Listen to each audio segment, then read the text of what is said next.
Hi, everyone. My name is Sherry Coe. I'm a FNP. I'm also the instructor for this class. I wanted to welcome you to the class, tell you a little bit about my journey as it's very much similar to what you're doing right at this point in time. I also wanted to give you a brief overview of our website in the class. I also graduated with an associate degree, got to go right to work. I worked in a nursing home and then eventually transferred to the hospital. I found that I really wasn't satisfied with my practice at the hospital. It was getting more and more administrative and less direct patient care. So I decided to go back for the bachelor's degree. I completed that through SUNY Plattsburgh in a couple 2.5 years, while continuing to work full time. I also wanted to I changed my mind and decided to go in the FNP track so that I could again do direct patient care. I found that SUNY Stony Brook had a really good online class. I was able to do a couple of prerequisites. I did the biochem class from the University of California online and statistics online from Empire State. I graduated. I'm certified with New York State as an RN and an FNP, and also I have national certification through AANP. My practice, I started out with in a healthcare consortium and then eventually transferred to a multi-physician private-based practice. Got to do rounding in nursing homes, do urgent and primary care, got to treat multi-generations of families. I was really happy about that. That was really what my goal was, ultimate goal was. And I did do some home care. I taught a couple of semesters for SUNY Plattsburgh, and also this is my second semester for CUNY, excuse me. If you go onto our class site, you can see the navigation panel on the left-hand side. Got a huge amount of information for you. It really is very clear and easy to use with Blackboard. The first section I've got clicked on is the announcement section. Expect an announcement from me at least once a week. At times it's going to be more often depending on what's going on with our class. I like to remind people of what we have due for that week, talk about what we had done the week before. The next section is the information, instructor information. And you can see I've created a contact card, and it has my office hours, but they are certainly not set in stone. You can email me if you have something personal to talk about. One of the things I do want to talk about is that I know life happens. I want to see you succeed. We can be flexible and within a limited amount of things, but I really want to know if you're having trouble with something, if you're having trouble understanding something, if you need some extra help, I can help point you in a different direction if needed. If something happens in your life that you can't do your school as planned, there's a lot of work in this class, so you need to make sure that you stay on top of things. I do have my phone number in here. If you need to have a personal phone call, please text me first, and then I can call you back. I don't always have access to the phone or ability to call back during certain hours. I'm generally in the office then from 1 to 2 on Wednesdays, but I know your everybody's schedule is different, so certainly email me or text me and we can talk about things. The next section is the course information, and you're certainly seeing the course video. There's a good video by Dr. Kaminsky. She is the team leader of this class. There's your syllabus. Make sure that you read the whole syllabus. It really gives you an overview of the whole class, expectations, how it's graded. It also has a listing of all the whole schedule of the class. It's really got a great amount of information. If you're going to print out anything, I would suggest that you print out the syllabus. Here's the textbooks that we need for our class. What you should expect from me. A bunch of policies, quite a few policies. Talks about the help desk. They're a great resource. There's a really good resource on APA writing style. Good resource from message from Dr. Riley. Please make sure that you review that video. And some more APA formatting videos talking about references, how you're listing them. how the list of the references, excuse me, within the lectures. Also, there's a library section. It's really important that your research is done. It's scientific, evidence-based, not just a Google scan. And the library has a huge amount of resources. You can get access nursing journals with Browsini.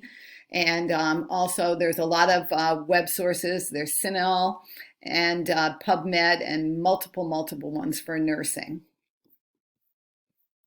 And the next section is,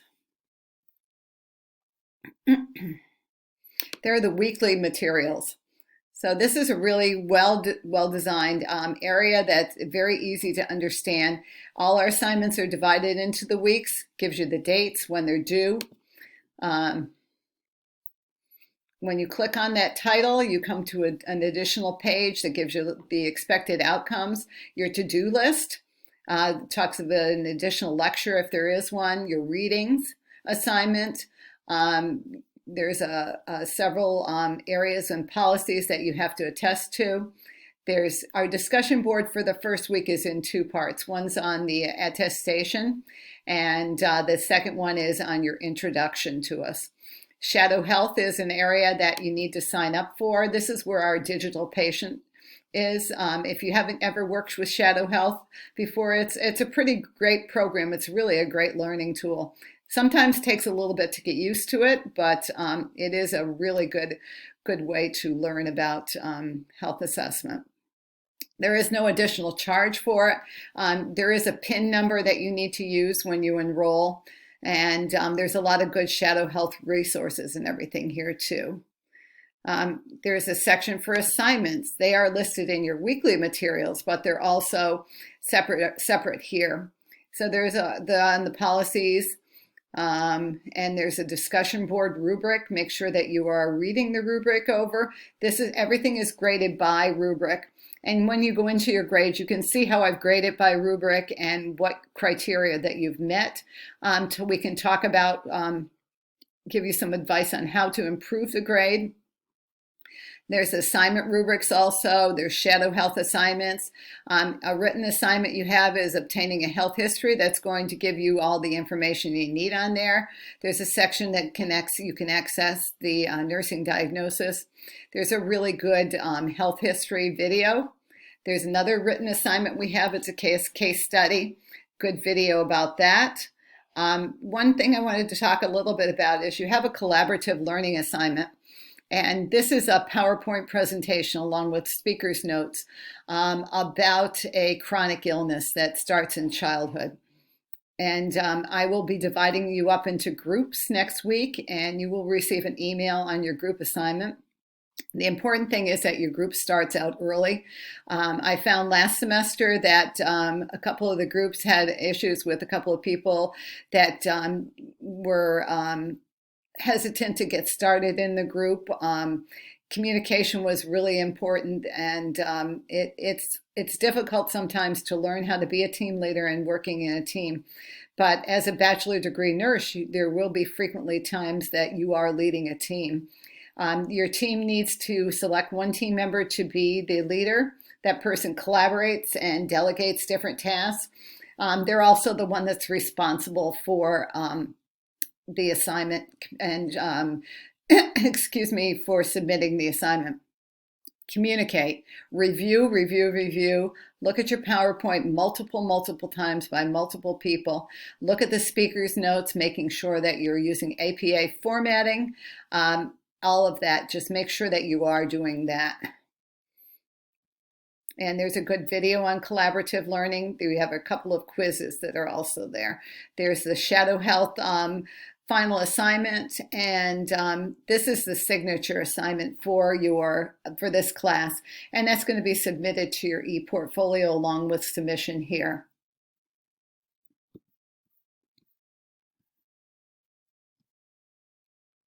And okay, there is the e-portfolios. Everyone should have an e-portfolio set up. If you haven't already set one up, please make sure you go ahead and set it up. It's very easy to do, and this will follow you throughout your undergrad education, and also if you go into grad school here, that will follow you there. And it really gives you a great idea of the type of work you've done. Further down, there's a lot of resources for you to explore. The library APA guidelines. There's a lot of different tools that you can explore. There are some library resources, all sorts of services for students. Down in the lower section under course management, there's a control panel. And if you would go into control panel and go to contacts and set up a contact for all of us, so that we can, it's easier for your teammates to reach you. It's easier for me to reach you. All you have to do is go into create contact and do a contact card, and please include your avatar. I've included the same thing as in the instructor information, but if you do that, it makes it a lot easier. And make sure you include an alternate email or an alternate phone number so that we can reach you. I am looking forward to working with everyone. Please contact me if you have any questions or concerns. I want to make sure that we all succeed, so I want to hear about if you're having any issues. I'm looking forward to learning from you also. I found last semester I learned a great deal from the students, so it was really great, and I'm looking forward to seeing people's different perspectives on everything. And let me know if there's any questions or concerns, but I will see you in our virtual class. Take care.